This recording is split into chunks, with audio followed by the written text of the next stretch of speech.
નમસ્કાર મિત્રો, જય માતાજી। આજના આ વિડીયોમાં ખૂબ મહત્વપૂર્ણ મોબાઈલનું એક સેટિંગ તમને હું કહેવાનો છું। જે સેટિંગ જો કદાચ તમારા ફોનમાં ચાલુ હશે તો તમારો ફોન હેક થવાની સંભાવના વધારે છે, અને એ છે ફોન વેરિફિકેશન અને ફોન શેરિંગ।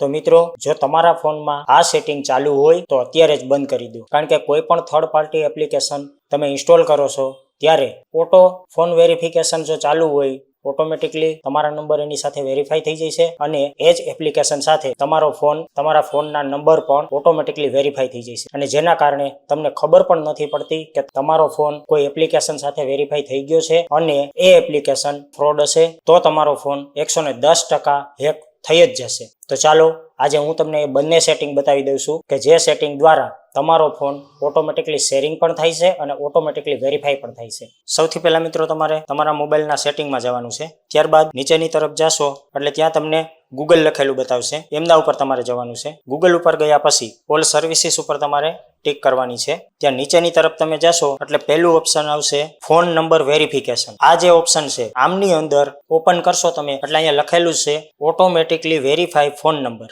એટલે કે આ ફોન ઓટોમેટિકલી વેરીફાઈ થઈ જશે। હવે આને આપણે બંધ કરી દેવાનું છે। જ્યારે બંધ કરશો ત્યારે તમારો પાસવર્ડ માંગશે, એ તમારે આપી દેવાનો છે એટલે ઓટોમેટિકલી બંધ થઈ જશે। ત્યારબાદ આપણે બહાર નીકળી જવાનું છે અને નીચે જવાનું છે ફરીથી, એટલે ફોન નંબર શેરિંગ એમના ઉપર આપણે ક્લિક કરવાની છે। જો અહીંયા પણ આપણને ફોન નંબર શેરિંગનો ઓપ્શન ચાલુ જોવા મળશે, અને નીચે જો અહીંયા આપણને લખેલું પણ આપેલું છે, જો આપણે વાંચી શકતા હોઈએ તો કે allow Google to show you screen that લેસ્ટ you choose a phone number to share with a third party application requested your phone number, એટલે કે થર્ડ પાર્ટી એપ્લિકેશન છે એની અંદર તમારા ફોનને ઓટોમેટિકલી શેર કરી આપે છે। આ ઓપ્શનને પણ આપણે બંધ કરી દેવાનું છે।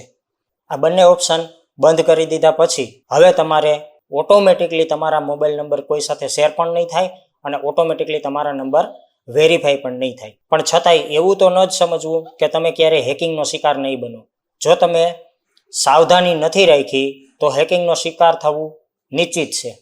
મિત્રો, આવા ને આવા અલગ અલગ સેટિંગો અને તેના નવા હું વિડીયો બનાવતો રહીશ, તો આ પેજને ફોલો કરી લેજો અને આ વિડીયોને શેર પણ કરી દેજો, જેથી કરીને બધા લોકોને ખબર પડે, જે લોકો ફ્રોડનો શિકાર બનવાના છે એ કદાચિત અટકી જાય। માટે આ વિડીયોને એટલો શેર કરી દો કે જે લોકોની પાસે આવું ટેકનિકલી જ્ઞાન નથી એ આ વિડીયો જોઈ અને પોતાના મોબાઈલના સેટિંગ કરી શકે અને એક મોટા ફ્રોડથી બચી શકે। તો ચાલો મિત્રો, હવે કોઈ આપણે એક નવા વિડીયોની અંદર પાછા મળીશું। ત્યાં સુધી બધાને જય માતાજી।